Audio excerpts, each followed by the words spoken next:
Recording here. Okay, so welcome y'all. We're going to be talking about not rotation, sorry, uh, energy transformations for simple objects, just blocks going up a ramp. And these blocks can be thought of as point masses. So we're not going to be worrying about rotational kinetic energy right now. We're just going to talk about normal translational kinetic energy and exchanges between translational kinetic energy, gravitational potential energy, and the idea of work and how it changes those guys. We will also see some questions involving what are considered closed and open systems. So without further ado, let's go ahead and get started with today's questions. A student must determine the effect of friction on the mechanical energy of a small block as it slides up a ramp. The block is launched with an initial speed v naught from point A along a horizontal surface of negligible friction. So for now, there is no friction here. It then slides up a ramp where friction is not negligible. That is inclined at an angle theta with respect to the horizontal as shown in the figure. The student measures the maximum vertical height attained by the block while on the ramp, labeled as point B in the figure. So that's the highest point it got to. At point B, the block comes to rest. The student performs 3 trials with the ramp at different angles, launching the block at the same initial speed, the original, for each trial. And the results from the trials are displayed in the table here. How should the student use the data collected and the known quantities from the experiment to determine the initial total mechanical energy of the block ramp Earth system for all the trials in this experiment? So let's go ahead and see here. We'll do like a 30-second poll. And hopefully you have enough time to answer and read through the questions. If not, we'll still go over them.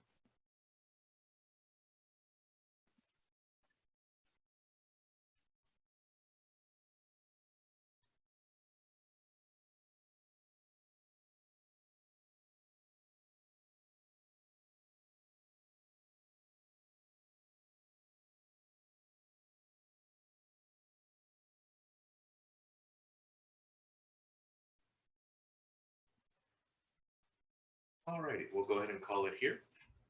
So if we look at these scenarios, one says that we're going to want to do the work because the work on the block traveled up the distance is different for each trial. The other one says we're going to go ahead and use the change in gravitational potential energy is equal to mg times delta y for all trials because the block reaches a different height above the ground each trial. The other one says set the work equal to the gravitational potential energy for one trial because the same amount of work was done by the force of friction in each trial. And then the last one says use the kinetic energy because the block's initial speed for one is the same for all 3 trials. So if we look at this, let's go ahead and take into account what kind of energy the block's going to start out with. So mechanical energy is the sum of all the kinetic energy and the potential energies at the in the system. And so at the very beginning, we're just going to have translational kinetic energy. And the only possible potential energy we can have is maybe gravitational. But because the height is defined to be 0 at this point, we can go ahead and say that the gravitational potential here, energy here, is also 0. It has not changed its vertical position as it slides across the surface. So at the very beginning, the mechanical energy at the very beginning is just the original translational kinetic energy, which is 1/2 mv squared. And so these are our best answer choice. Now, our most popular choice here was B, and this is kind of like the gotcha. In an ideal case, if there was no friction on this ramp, we could go ahead and say that all that kinetic energy will be converted into gravitational potential energy. But if we look at the mechanical energy at the end, it definitely has some gravitational potential energy. It comes to a stop, so the translational kinetic energy at the end, is 0. But some work was also done. That was the work done by friction. So if friction is doing work against our system, that's going to take away some of the energy at the end. And technically, I put plus here for the work done by friction, but this is technically negative work because as this object slides up the ramp and experiences a displacement along the ramp, the force of friction is in the opposite direction. So the plus here is just more than anything to say, oh, I got to include it. Whereas the actual value of this quantity here is going to be negative and decrease some of that gravitational potential energy. Because if this thing starts out with 100 joules of energy, on a frictionless ramp, it would climb to a height that gives it 100 joules of gravitational potential energy. But because there is friction here, we don't actually know how much friction is going to cancel out from our mechanical energy. So because of that, we can't set the final mechanical energy, which is gravitational potential energy, equal to the initial total kinetic energy. So let me know if we have questions about this. But here, where they just wanted the initial total mechanical energy, it's only kinetic. And so we can just go ahead and find out what's the kinetic energy at the beginning. And that would answer that question. And the lengthier explanation was for why B is not correct. And it's because some of the energy is lost due to friction, and the potential energy that it gains will be less than the total amount we started with. Okay, let's go ahead and look at number 2. So it's the same scenario as before, and the question is, consider the trial with a 45-degree ramp. Suppose the block is launched up the ramp such that it comes to rest at point B and then travels down the ramp. Which of the following best describes the block's kinetic energy, Ka, when it reaches point A again at the bottom of the ramp in comparison to the initial kinetic energy, K original or K naught or K sub O, before it travels up the ramp? So we're going to compare the kinetic energy before it goes up the ramp to the kinetic energy after it comes down the ramp. Let's see here what we are thinking.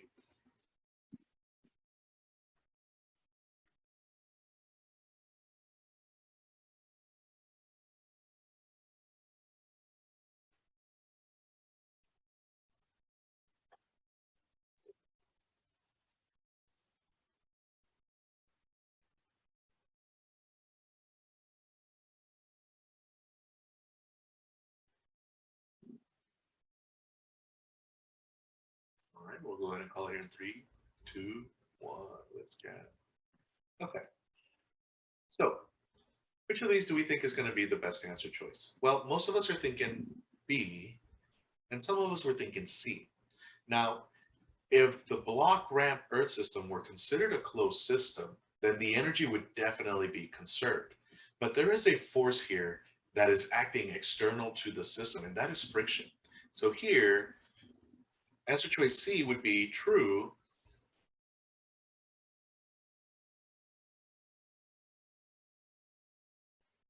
if the ramp were frictionless.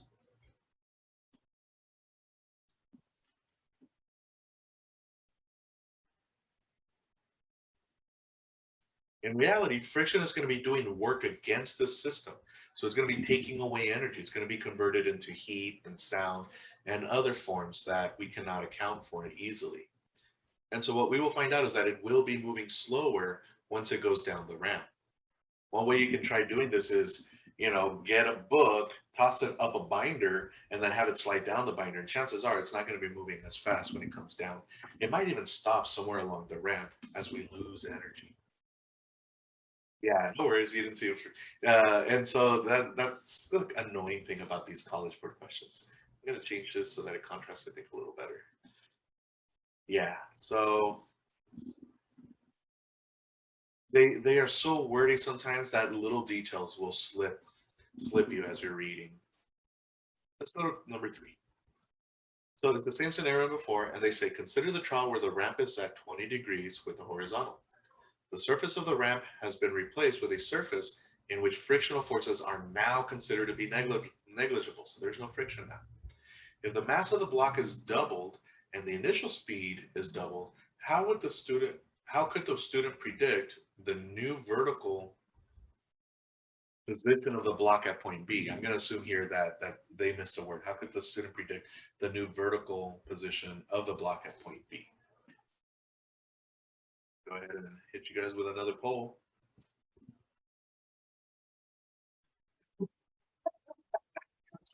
with the AP administrator. It never fails that, like in the physics AP exam, people will take their pencils, do torques on them, they'll push blocks, they'll try to physically kind of visualize the scenario.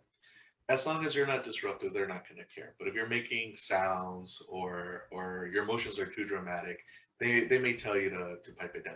I believe Mr. Rodriguez will be the administrator for the AP physics exam. And so I'm sure, he'd be very understanding and just really nice about it. Be like, please, mijito, tone it down or whatever. Okay. So let's go ahead and see here. So now that it is frictionless, we can go ahead and say that all that kinetic energy is going to become gravitational potential energy. And so that's going to go ahead and allow us to solve for the height. Here, when we use the work done by gravity, or the change in kinetic is equal to the change in kinetic energy. So that's here, because the work done by gravity is equal to the change in kinetic energy of the block from the bottom of the ramp to point B. So this one sounds pretty good. The main difference is that work here is going to be negative, so it's going to be decreasing.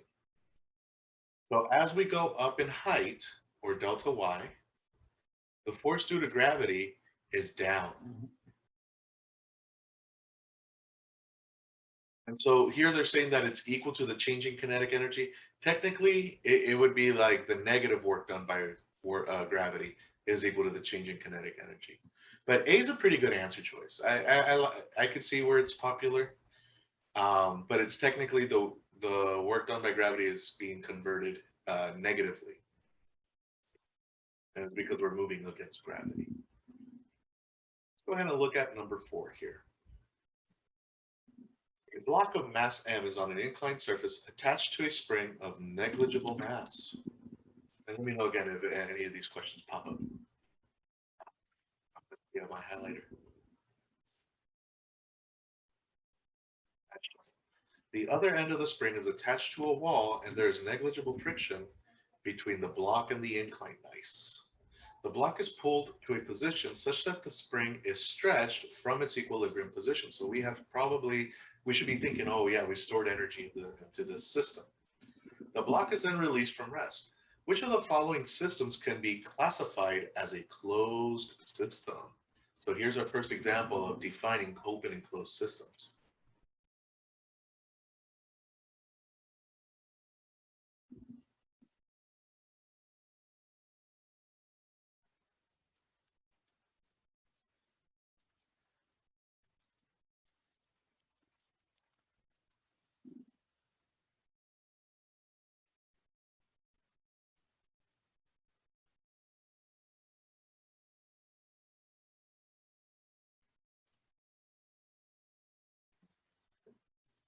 All righty, so let's go ahead and take a look here. We'll go ahead and end the polling. So we have to be careful with this whole open closed system because it can get really annoying. So a closed system is one where all of the objects involved in the definition of it have forces within them. So that means that if you define a system to contain these objects, there are no external forces acting on it. So like, for instance, let's say I have Johnny pushing a block across the ground.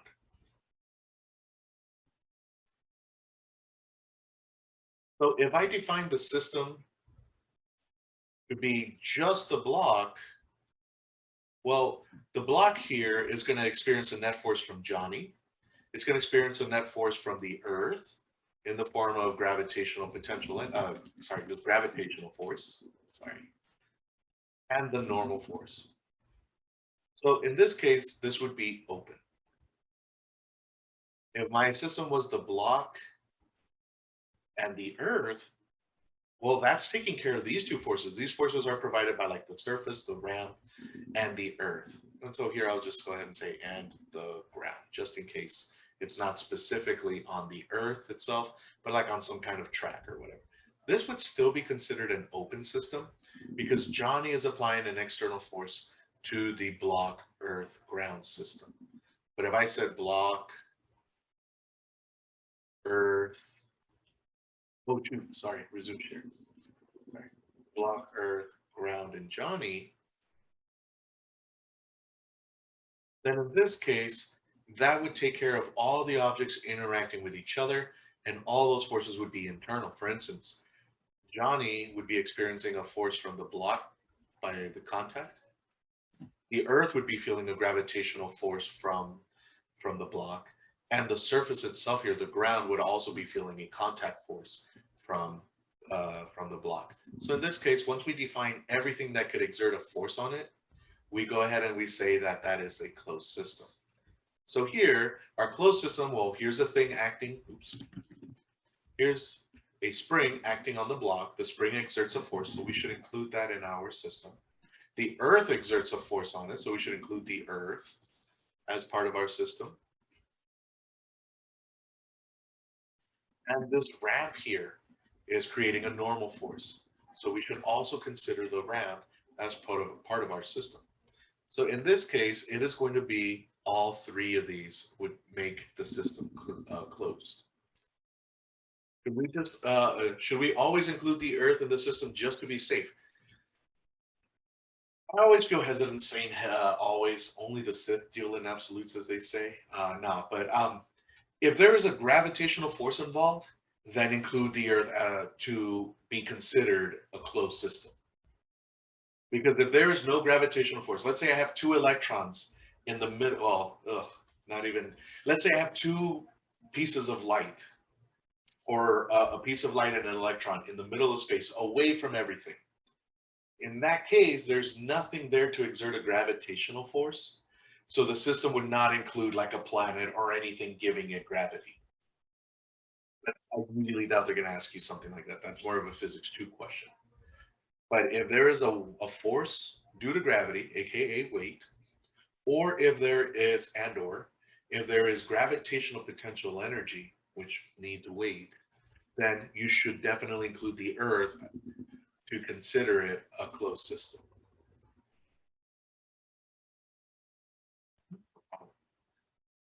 And so I think a couple of people were thinking block and spring, and this is the annoying thing. We like never really considered the earth in part of this. So this is going back when we were talking about our energy chapter.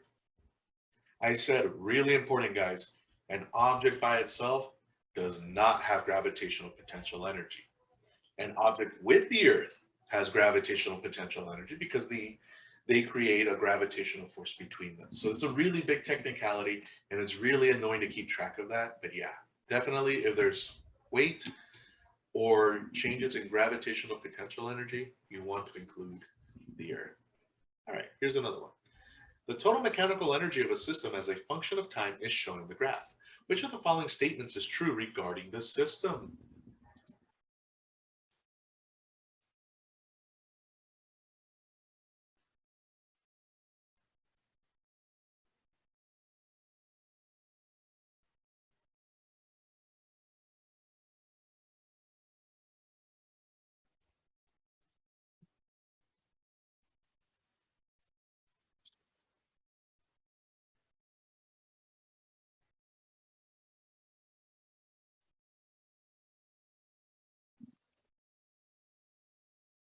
Alrighty. So if we look at our mechanical energy graph, we have a constant amount from 0 to about 3 seconds. But then from 3 to 5, we lose mechanical energy. I think friction or something was acting against my system. And then it stays constant for a little bit, and then it gains mechanical energy until it goes back to its original value. So even though we went back to our original value, this system is considered open, because at some point along its motion or whatever the heck it was doing, somewhere between 0 and 10 seconds, it lost energy and then it gained some. So something did work external to the system that removed it, and then something did external work to the system that added that energy. So in here, our best answer choice is B. So energy was conserved from 0 to 10 seconds, but if we look at it from here to here, we can't say it was conserved throughout the entire process. Yeah, I don't know if that made sense there. But for instance, to have a closed system, the mechanical energy graph is going to have to be a flat line forever and ever throughout a process. So like, for example, if you had like a pendulum swing, that would be like a closed system? If we include the Earth, All right. because let's go ahead and say I'm trying to graph the mechanical energy of just the mass on the string, and I define, and so you, like the mechanical energy, and I just define the system to be just the mass. And let's say I release it from rest, and it swings through like this. Well, the mechanical energy or the mechanical energy of the system, which should be kinetic and potential energy here, is going to look a little funky. Because our system does not include the Earth, we cannot include gravitational potential energy. And if there are no springs, we're not going to have any of that spring potential energy here.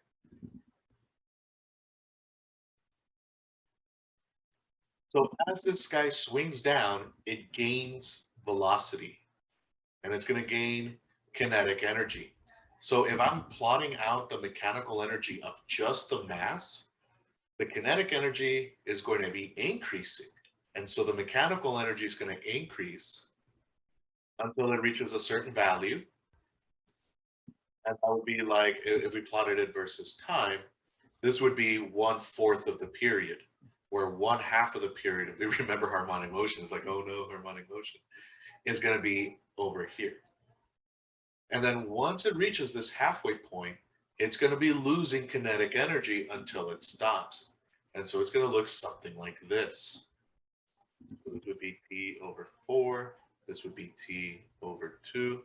And then it builds up again until we get to 3/4 T. And then it decreases until we get to full T. So this would be the graph technically for just the mechanical energy of the mass. If we make a mechanical energy graph of the mass and the Earth as our system, now we can include the gravitational potential energy. We set the magic word here. So in this case, as I plot the mechanical energy, I start out for the mass and the Earth. I'm sorry, let me actually just say the Earth for now, and I'm going to make that a green line. The mechanical energy in that case would just be U, and the kinetic energy would not be considered. And so we're going to be losing gravitational potential energy, and then the system, which is just the Earth, is going to be gaining gravity. Let's just go ahead and say the mass as well. So that when we combine them, we get the total sum. Even though here, let's say it's half and half makes a whole. I don't know if that answered the question, or if maybe I confused y'all more. But if it's just the mass, we only consider the kinetic energy, no gravitational potential energy. But if we were to make a plot of just the gravitational potential energy, there's going to be an equal and opposite trade-off.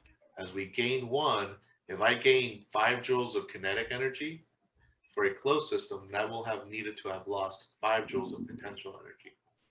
If I started out with 10, I lost 5. Well, now here I have 5 and 5. That gives me my 10 again. Oops. Let me know if that answered your question there. Thank you, sir.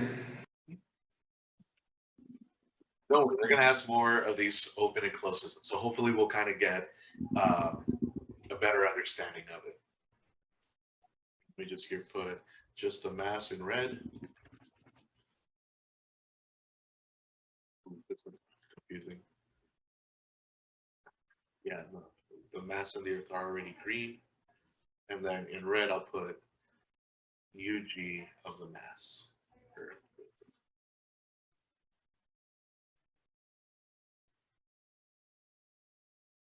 For in case you guys want to study this later. By the way, hopefully you guys found that or saw that PDF on Teams that was linked with the review book. If all else fails, they do have practice tests there that you guys can try out. A planet orbits a star along an elliptical path from point X to point Y, as shown in the figure. In which of the following systems does the total mechanical energy of the system remain constant? front play. We'll go ahead and do this one for maybe 20 seconds.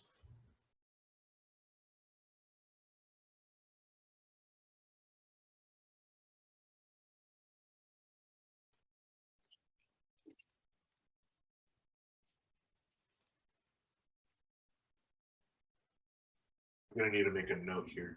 When I wrote just the Earth, the Earth alone also does not have gravitational potential energy. That's why I backed up.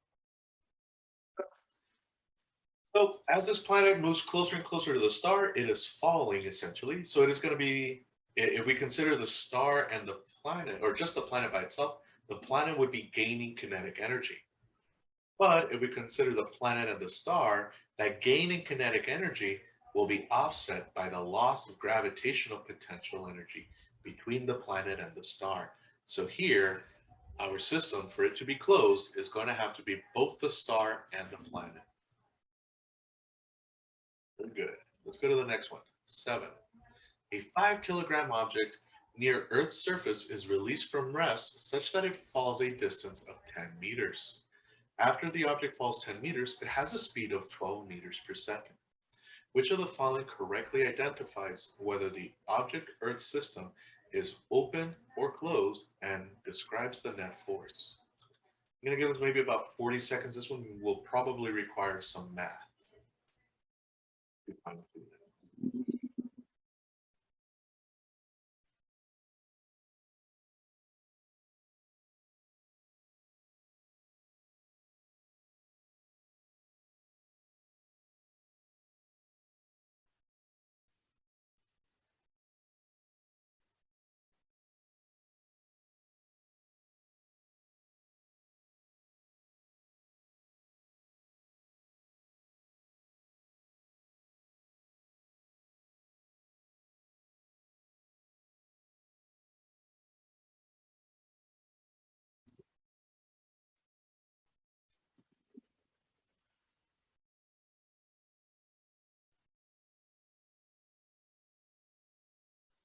All right.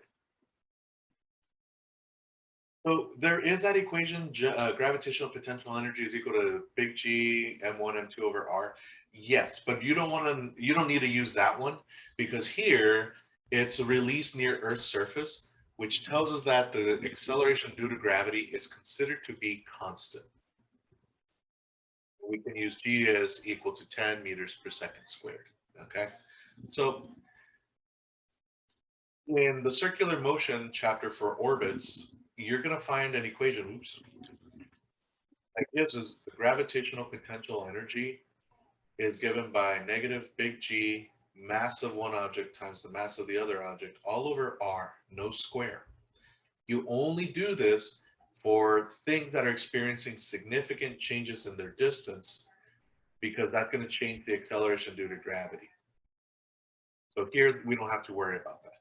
So in the ideal case, all of our kinetic energy is going to become all our gravitational potential energy will become kinetic energy. If this is a perfectly closed system, we can go ahead and say that the system is the Earth and the object. And so we can go ahead and say, well, mgh should ideally equal 1/2 mv squared. And we can actually solve for the velocity. The velocity here is going to be given by square root of 2 times g times h. The masses cancel. We move over the 2 by multiplying, and the square root to cancel.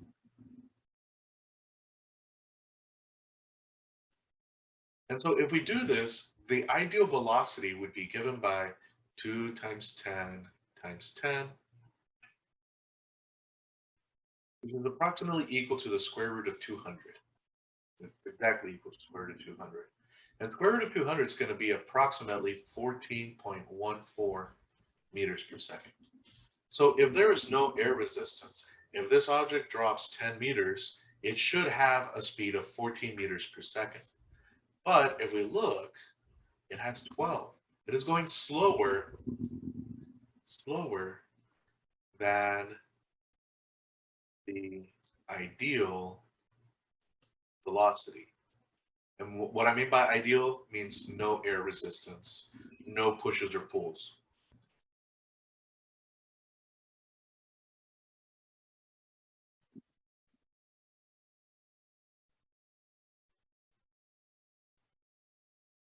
of gravity.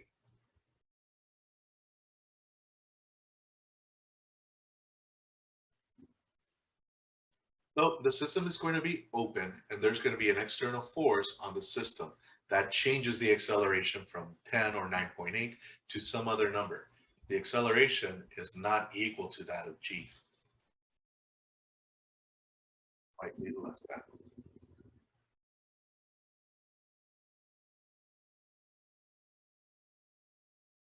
Maybe about 30% more.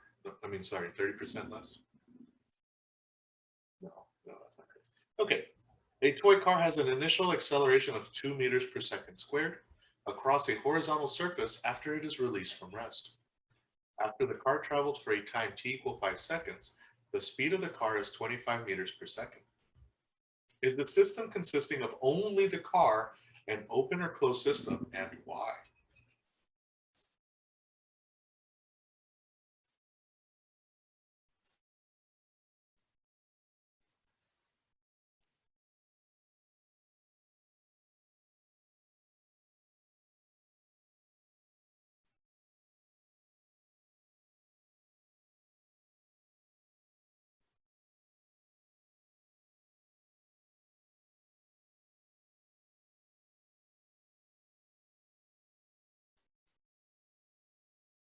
Okay, we'll go ahead and call it here.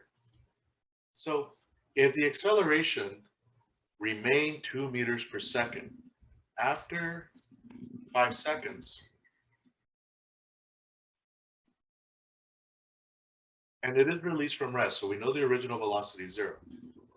At 5 seconds, if the acceleration remained 2 meters per second squared, the final velocity would be 0 plus 2 meters per second squared times 5 seconds.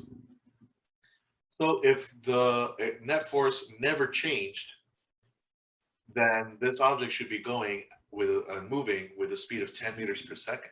But here, the velocity is greater than the ideal velocity, or the velocity for 2 meters per second squared.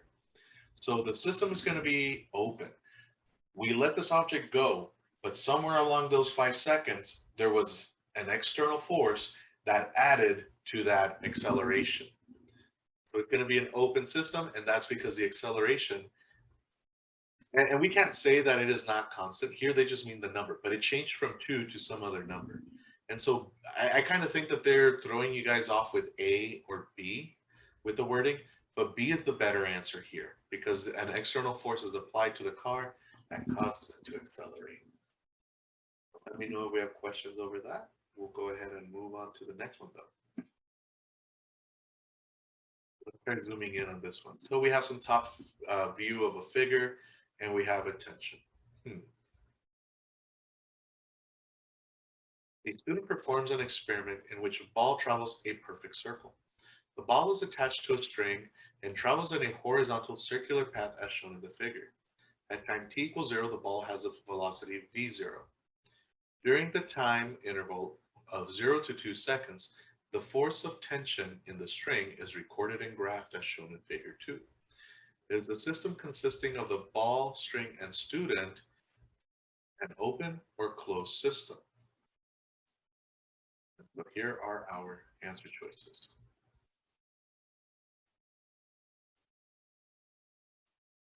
Let me just kind of highlight here.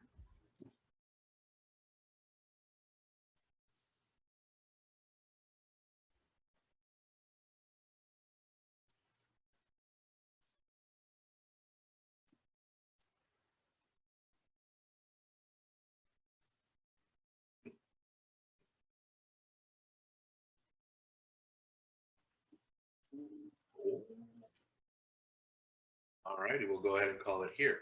So we have to be careful with how they're defining the system. Even if I swing this ball around in a circle, and even though the tension is constant, our system is defined to be the ball, the string, and the student. But the gravity is going to be pulling on this object. So it turns out that in this definition, we have an open system because the force due to gravity from the Earth is external to that system and is exerted, we would say is external to the ball, string, student system. So this one's kind of a gotcha. And it has to go with the fact that they didn't include it. Let me just check the chat real quick. Yeah, it's because they didn't include the earth.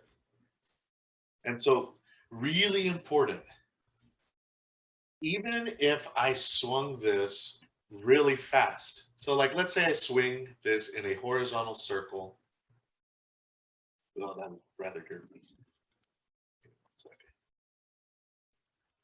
So let's say even if we swing this in a horizontal circle like this, ooh, that looks terrible too. If I spin it faster, the ball's going to swing out further, but never, never, never will the string be perfectly horizontal. Because no matter what, if the string is perfectly horizontal, then the free body diagram of this would say that you have a tension sideways, but you have an unbalanced gravitational force. So the gravitational force is going to be pulling this object down.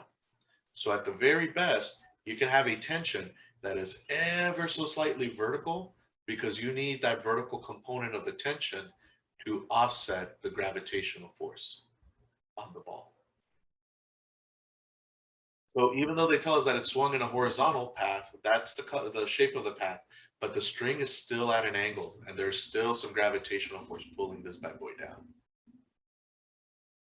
Okay. Let's say we have a block on a rough horizontal surface that is attached to a horizontal spring of negligible mass. The other end of the spring is attached to a wall, and the spring is compressed such that the block is located at a position X.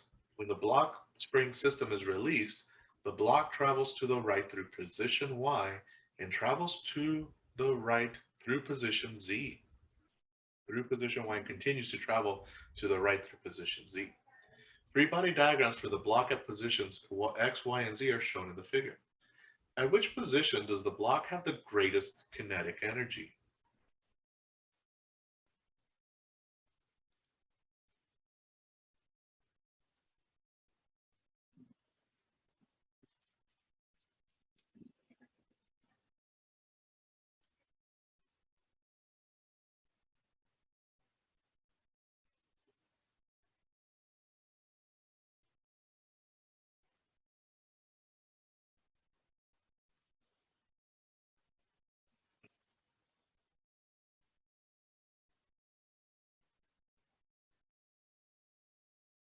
All right, we'll go ahead and call it here. So if we remember, when we were talking about harmonic motion, this is the point of basically release. So we're going to release it with an original velocity of 0. That highlighter looks kind of funky. Okay. So at point X, remember what we said, at the extreme extents of its motion, it has no velocity. It is motionless. It has to turn around at the extremums. And the only way an object can turn around is to go from one velocity to 0 and then change signs. So really important, when it is released, it's going to have 0 velocity. And the spring force is going to be greater than friction, such that we do have a net force in this direction. And as it experiences a displacement in this direction, that net force from the difference of these two forces along that displacement is going to increase the kinetic energy. And we're going to transform that spring potential energy into kinetic energy.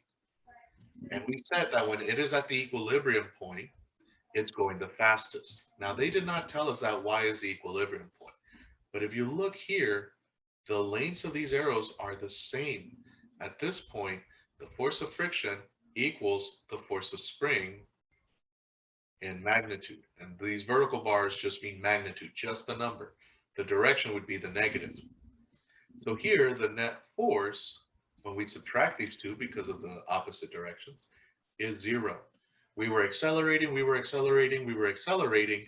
At point Y, we no longer have acceleration. So we have gained all the velocity we were going to gain. After point Y, the force of friction is greater than the spring force. And so the net force here is going to be to the left. And so the acceleration is going to be to the left, and we could go ahead and consider that negative. So at this point, once it goes past the equilibrium point, it is slowing down. And so it's going to be going the fastest at point Y, because that is as much distance as we can go through and speed up. So let me know if we have questions over that. But there was a tie between A and B. And so position Y, which is letter B, is our best answer choice here. All righty, number 11. We're almost there, guys. We have about 5 more questions. Today's session is a little shorter. It's only 16 questions. Well, we have an object with a speed of 10 meters per second and a mass of 5 kilograms. And they tell us a 5 kilogram block moves with a constant speed of 10 meters per second to the right on a smooth surface where frictional forces are considered to be negligible. It passes through a 2-meter rough section of the surface where friction is not negligible. So that's this part right here. And the coefficient of friction between the block and the rough section, mu k, is 0.2. And that's because the block is sliding. So we're using the kinetic friction coefficient. What is the change in the kinetic energy of the block as it passes through the rough section? So let's see here what we're thinking. This one will require a little bit of calculation.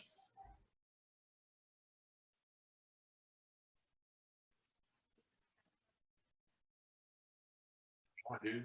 Somebody already did all their questions, and they're just ready to answer. It's like, this is what I put. Nice. At some point, I've been, rather, I guess, forgetful of the extra credit, but these are like beyond extra credit, guys. Like for showing up at these hours, it's kind of crazy. So at some point, I'll ask you guys, like especially for those of you guys that are consistently, which is pretty much the same 10 or so people that show up, I'll ask you to name your price. Include the 100 for the 9 weeks. I wouldn't be opposed to it. But I think most of you guys here are already getting like hundreds in the grade book. Anyways, let's go ahead and talk about this one. So this one's a little bit more challenging. And this one requires something called the work energy theorem, which says that the change in kinetic energy will be equal to the work done on it. The change in kinetic energy is equal to the work done by external forces. As far as we know, nothing is pushing this block forward. Newton's first law of motion was in action. This object was given a speed of 10 meters per second, and it would travel with that speed in the same direction forever and ever, unless some kind of external force acted upon it, which is right here. So the only force acting on this is going to be, in the sideways direction, is the force of friction, and it's kinetic friction if we want to be precise. We definitely have the weight mg, and we definitely have the normal force Fn or N. Now here, because this is considered to be a point mass and we are not concerned with rotation, we can go ahead and get away with drawing all of our arrows acting through the center. And in reality, this box has no size. So we could think of it as a dot or a little box or a little ball, doesn't matter. So this force is what's going to do work. Does work. And how do we calculate work? Well, it's going to be the force parallel to a displacement. And so the displacement here is 2 meters. Now we need to think about the force. Well, the force here is going to be friction. And we can calculate the force due to friction by mu kinetic times the normal force. Looking at this bad boy, we should see that the kinetic friction force is going to be mu times m times g. So then our work is going to become 0.2, and the coefficient of friction is dimensionless. It's just a coefficient, a number. Mass happens to be 5. The acceleration due to gravity is 10. And I'm not going to use the units here just to kind of keep things brief. And then times the displacement of 2, and is 5 kilograms. Mu k is 0.2. T is approximately 10. Okay, so we do all this. That's 50. Multiplied by 2, that's 100. 0.2 of 100 is going to be 20 joules. when it's all said and done. So let's go ahead and see here, which of these is our best bet. So energy is removed from the block. I think A is our best answer choice. Energy, because here the force is in the opposite direction. Another way we can do it is F times delta X times cosine of theta. And here our displacement vector is to the right. Our friction force is to the left. Theta is 180 degrees. Or we could say that the force of friction is negative. Basically, when I calculate these, I just look, is it in the same direction as the displacement? If not, I slap a negative, or we remove energy is another way to think about it. And so there's our best bet. All right, let's go to number 12. Oh, let me check the time. Okay, so far, no questions. A rock of mass capital M is thrown from the edge of a cliff at height h with an initial velocity of v naught at an angle theta with the horizontal, as shown in the figure. Point P is the highest point of the rock's trajectory, and point Q is level with the initial position of the rock. All frictional forces are considered to be negligible. Which of the following could correctly describe the total energy of the rock-earth system at points P and Q?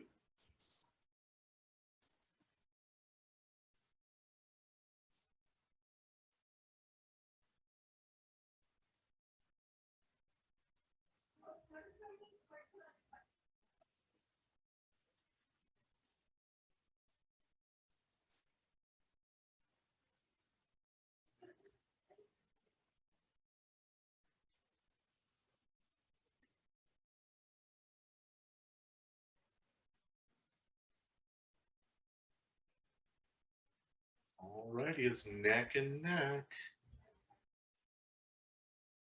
Okay, we'll go ahead and call it here. So we have to find the total energy or the total mechanical energy of the rock-earth system. So that means that we're going to have to take into account the gravitational and the kinetic energy of the block or the ball. So at this point here, does it have velocity? Why, yes, it does. It's going to have some kinetic energy and it has some height above the lowest point. So in this case, I'm going to say that the energy that we're starting out with at point P, oh, sorry. Have to be careful here. Oh, this has got you. Good. I thought they were asking about this point, but they're asking about point P. So it could be a little hard to make these comparisons. So here's the gotcha or the trick to this. Energy must be conserved in this system. As far as we know, there is no frictional forces to be considered. They are all negligible.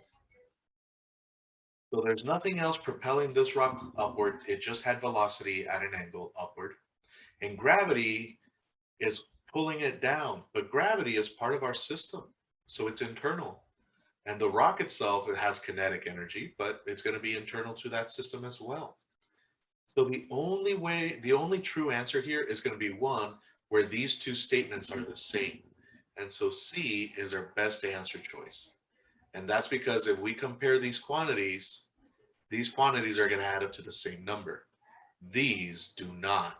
And so B was a very popular answer choice. But the trick to this is the system. Oh, no, there is definitely kinetic energy. It has sideways velocity. It has no vertical motion, but it definitely has some sideways velocity, because if it had no sideways velocity, this guy would be climbing, and then just drop. Does that make sense? So here it has sideways velocity, but the vertical velocity is definitely 0.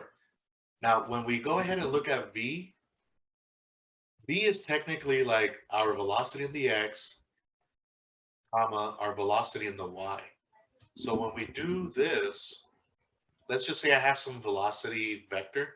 My true velocity is in this direction, Vx, Vy. Yeah. And they're kind of taking advantage of that.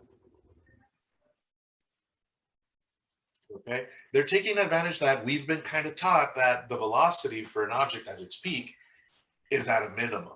That's really what we should think of it. It's a minimum, but it doesn't make it zero. If I toss it straight up, definitely the velocity is zero because it stops at the peak. But if it's thrown sideways, right? I don't think we've ever seen a scenario, unless there's a lot of friction, where you throw an object at an angle and then it peaks and then just falls straight down.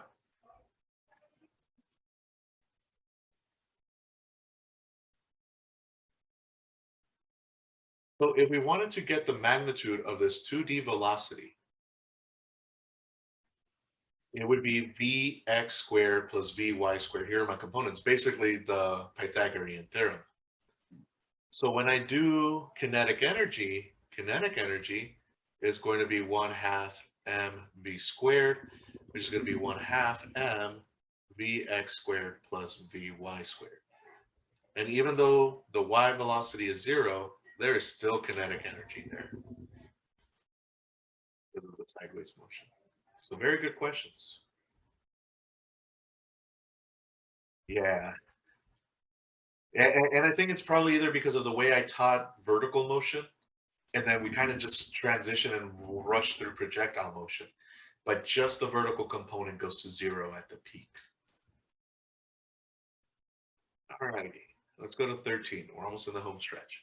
A ball of mass m is attached to a string of negligible mass that has a length r.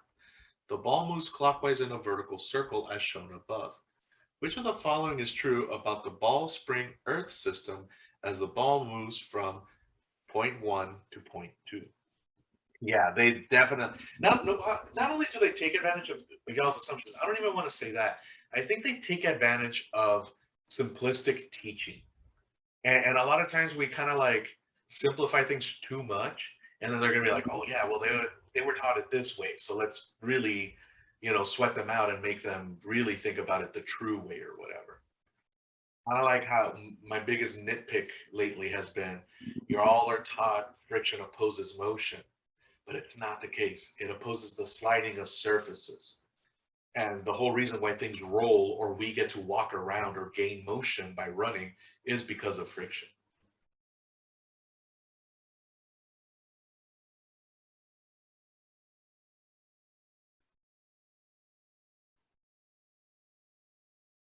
That's actually a good part of science is you have your assumptions and you need to see, well, why were my assumptions incorrect? Which is why I kind of like this exam. It's pretty scientific in its testing of things.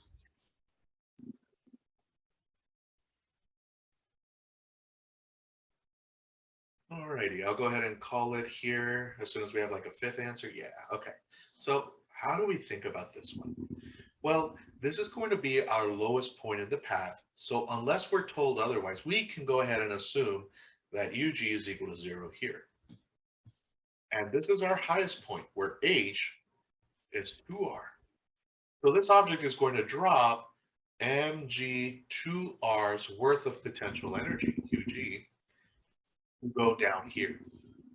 So I think we can go ahead and say that A and B are out, and that kind of leaves us with C and D, where the potential energy of the object, specifically gravitational potential energy, decreases by 2 mgr.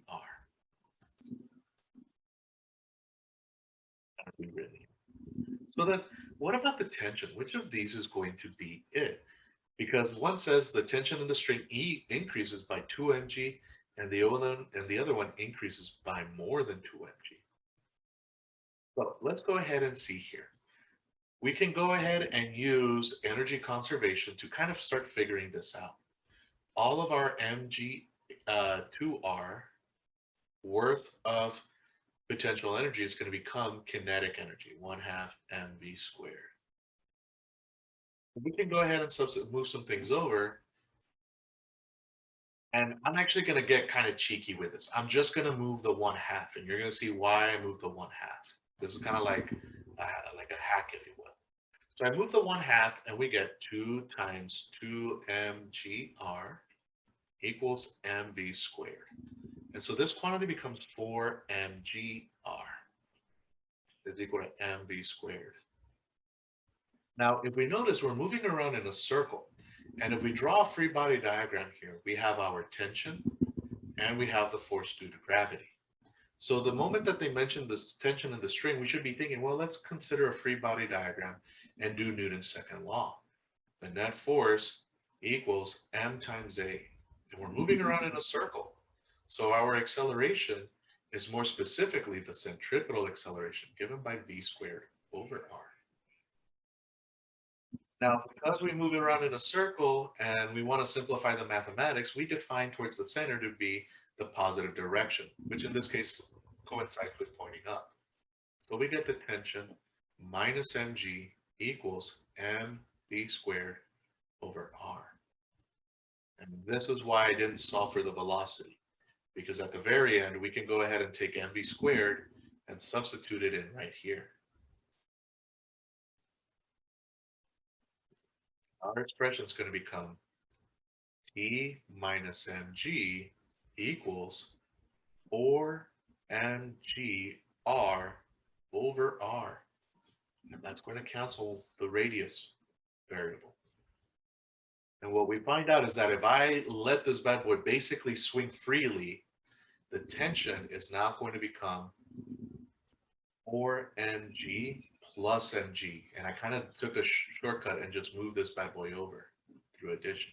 So it turns out that the tension, if I let this swing freely, is going to be 5 times the weight. If I did it with constant velocity, well, then it would just be whatever that velocity is, but we're not going to worry about that. Is there a quicker way of thinking about this?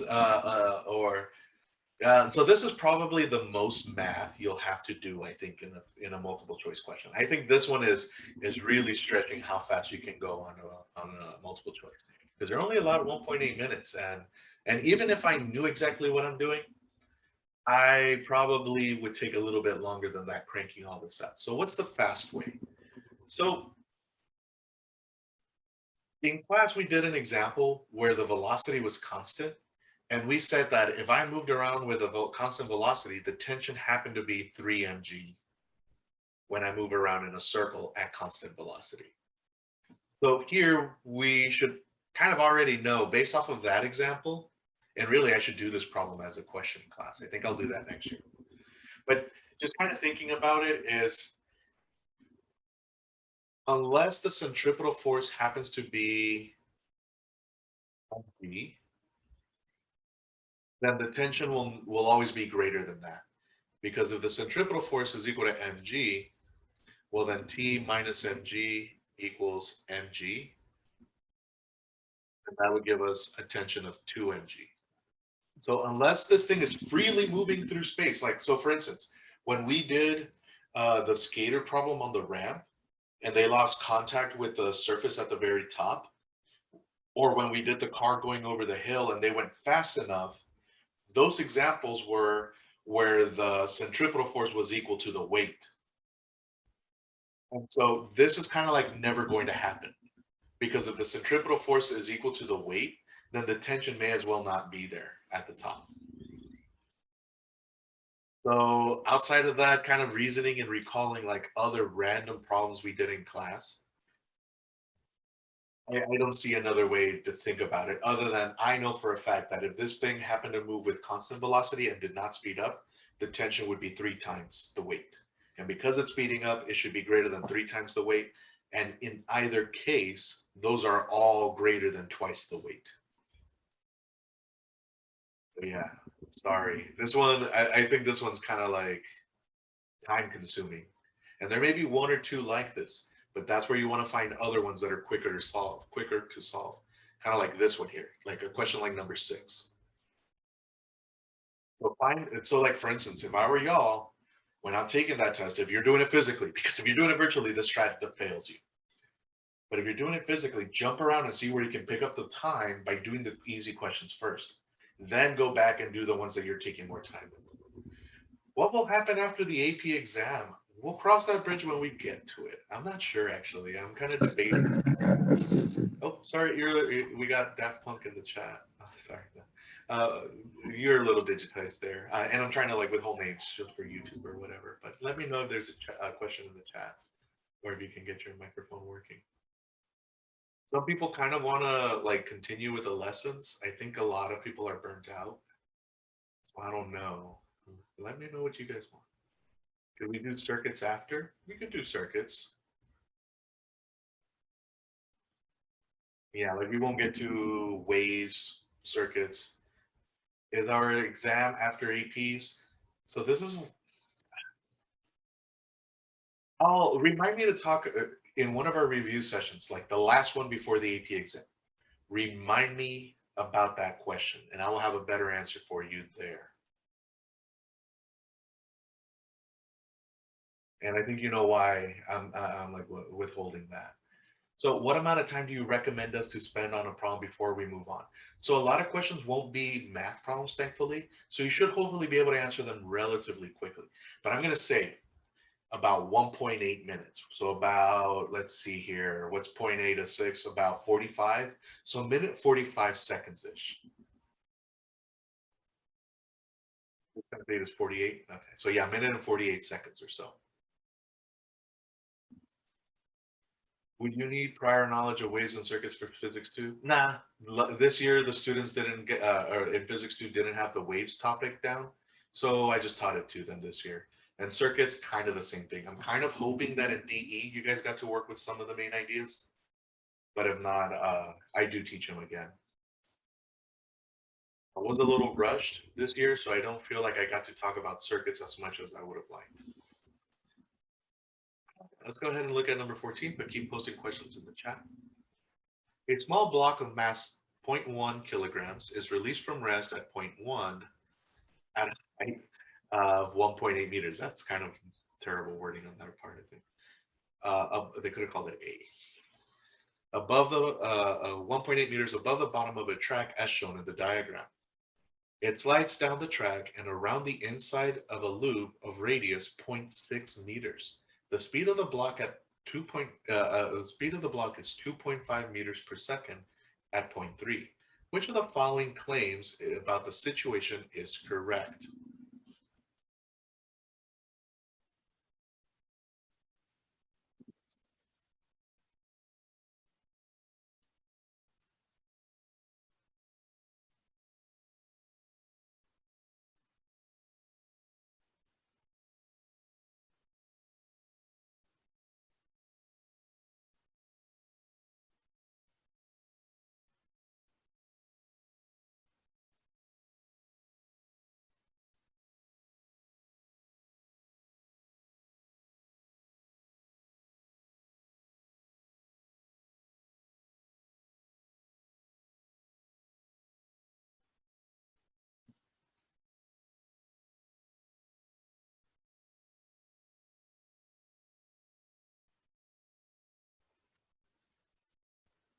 Okay, we'll go ahead and call it here.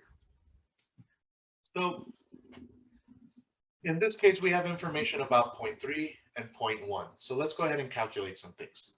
Here, the mechanical energy at 0.1 is just going to be the gravitational potential energy because the kinetic energy is 0, which tells us that that is mgh, which is 0.1 times 1.8 times 10. So this is approximately 1 times 1.8, because 0.1 is 1/10. And so this is where I think one way to pick up speed is to do the math in your head if you can do it correctly. This is 1/10 times 10 is 1 times 1.8 is 1.8 joules. Let's go ahead and get the mechanical energy at 3. Well, it's going to have some gravitational potential energy, and it will have some kinetic energy, and it'll be translational. The height it is above the ground is 0.6 meters plus another 0.6 meters.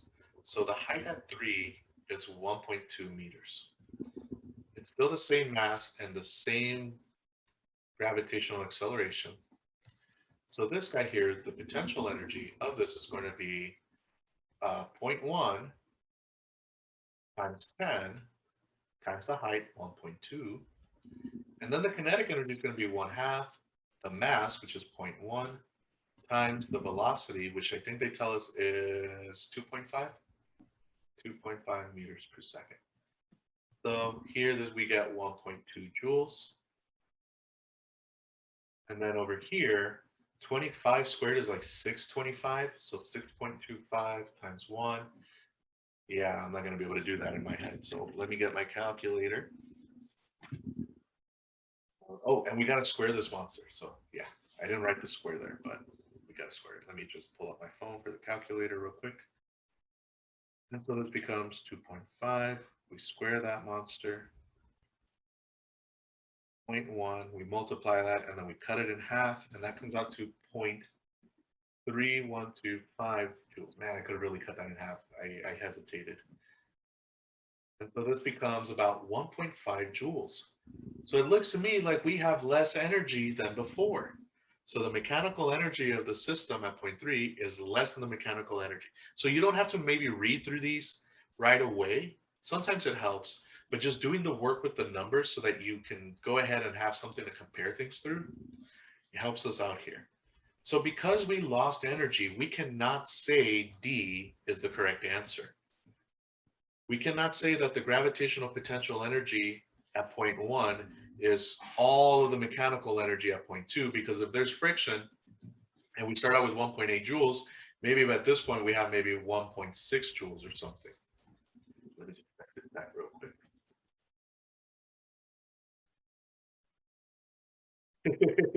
So I see what we're thinking. And so definitely I probably would have gone into thinking about centripetal acceleration. And then here, I just kind of like by glance, I see that all the questions talk about energy and specifically mechanical energy. So that's kind of where I would start thinking about it. If the system was closed, then yes. So D would be true if the system were closed.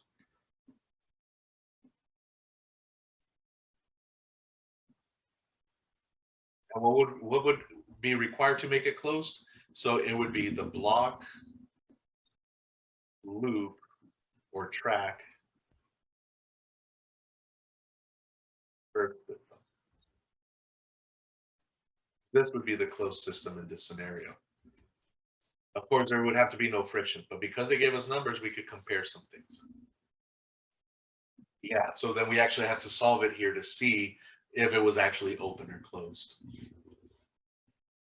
And this is because in the simplistic physics class, everyone is taught energy is conserved, end of story. But it's how you look at your system that tells you whether or not energy is conserved. If we considered like the air molecules that got heated by the friction and everything else, and yeah, sure, it's considered conserved, but that's like never the system. And so friction is always external to a system, or generally is always considered external to the system. Okay, last one. Wait, no, we have two more. Objects X and Y are connected by a string of negligible mass and suspended vertically over a pulley of negligible mass, creating an Atwood's machine as shown in the figure. The objects are initially at rest and the mass of Y is greater than the mass of object X. As object Y falls, how does the kinetic energy of the center of mass of the two object system change?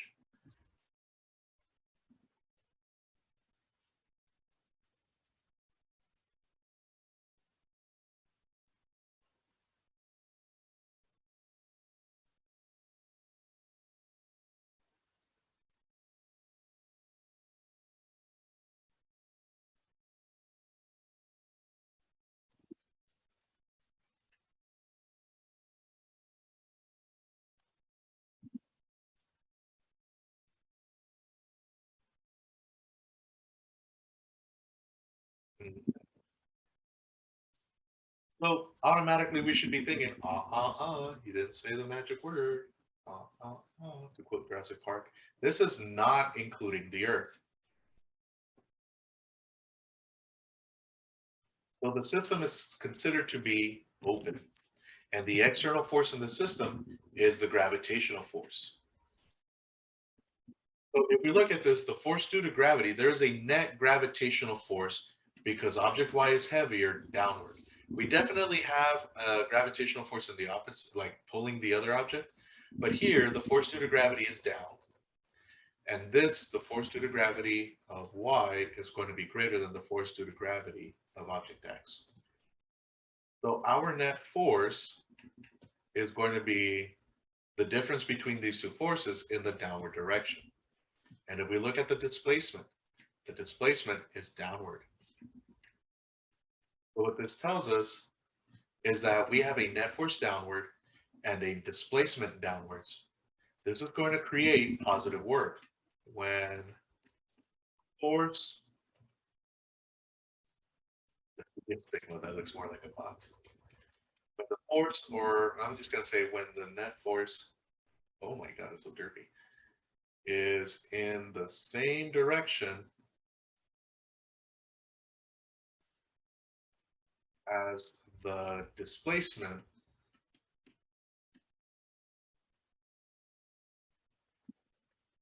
the net force does positive work.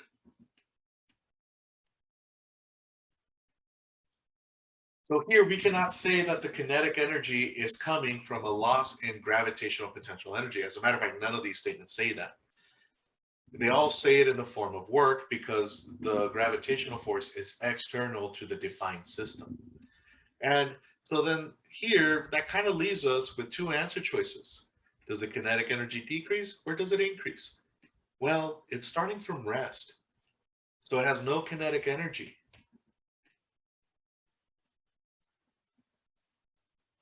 Now it's going to be moving. It has some speed or some velocity. So it went from a zero amount of kinetic energy to some higher number.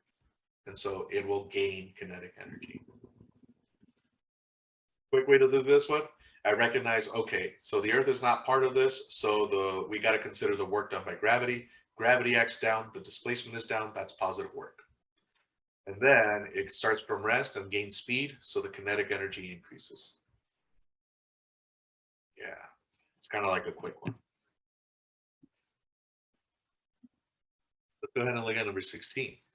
A small object of mass m is shot horizontally from a spring launcher that is attached to a table. All frictional forces are considered to be negligible. The ball strikes the ground a distance d from the base of the table as shown in the figure. A second mass of mass m/2, so it has half the mass, is launched from the same launcher such that the spring is compressed the same distance as the original scenario. The distance from the base of the table that the object lands is, and for all the marbles,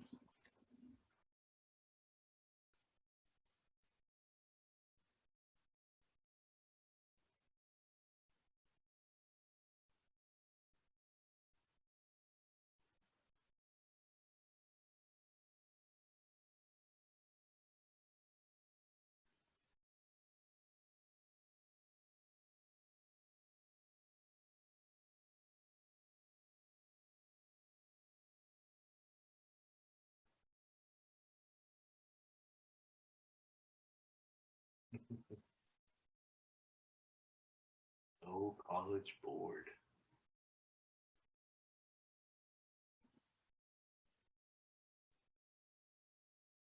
We have 6 out of 9. I'll let you guys maybe think about it a little bit more. It is our last one, so yeah.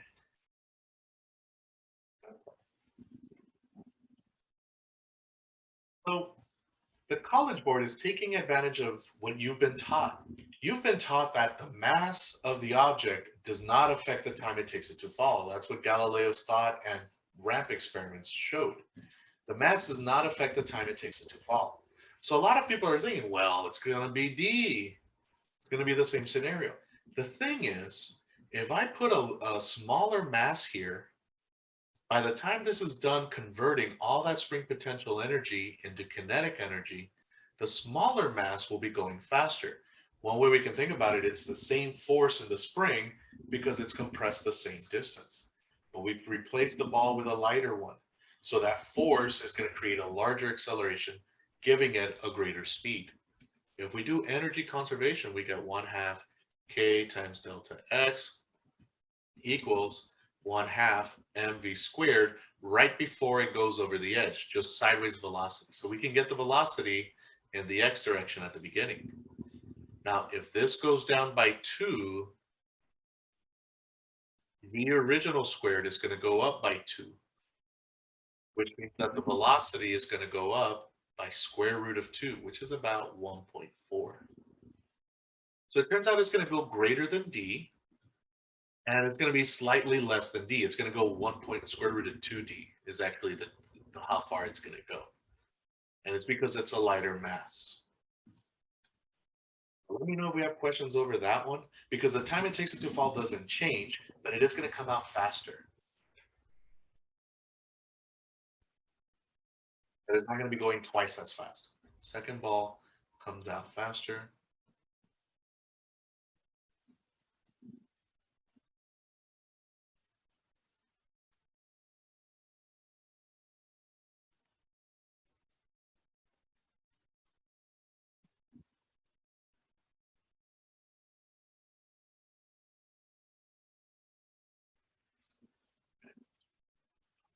Well, if we have no questions, you guys are free to go. Thank you for showing up. I'll be posting this video online later tonight.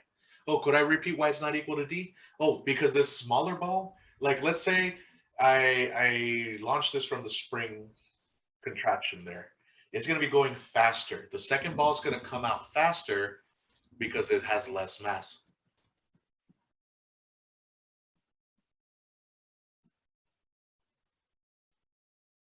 Oh, choice D, choice D. So not equal to D, and it has to do with the velocity.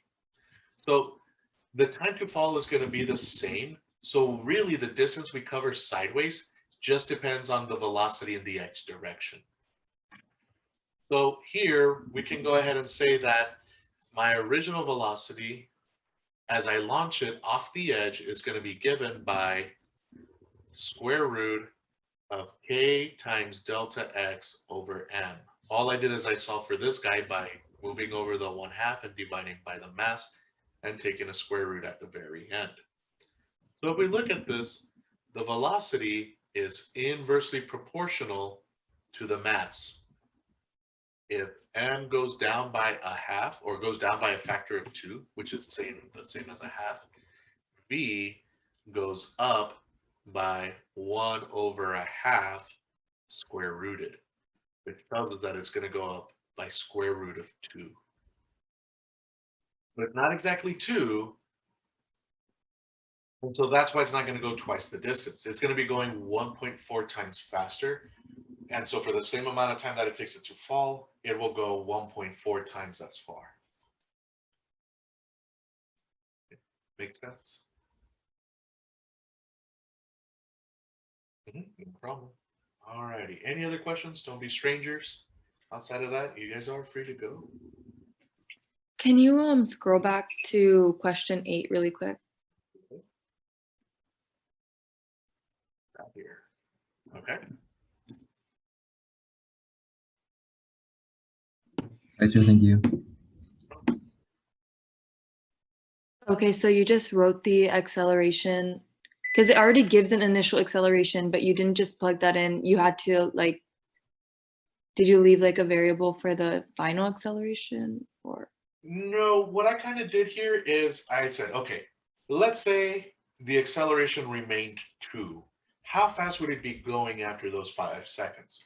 And so if the acceleration was only ever 2, no problem. If the acceleration was only ever 2 in those 5 seconds, this thing would have sped up to a speed of 10. Does that make sense so far? Yeah. Now, in but reality, it speeds up to 25 meters per second. So there has to be an external force that causes it to accelerate more. Okay. Thank you. Have a nice day. Thank you too. Bye. Other questions, y'all? Sir, so could you update my grades for, I think it was a classrooms? Classroom 2? Okay. Let me make a Yeah. note here and then I'll do that right now. Anybody else that needs an update? I don't want to write your name. Let me just pause the recording real quick.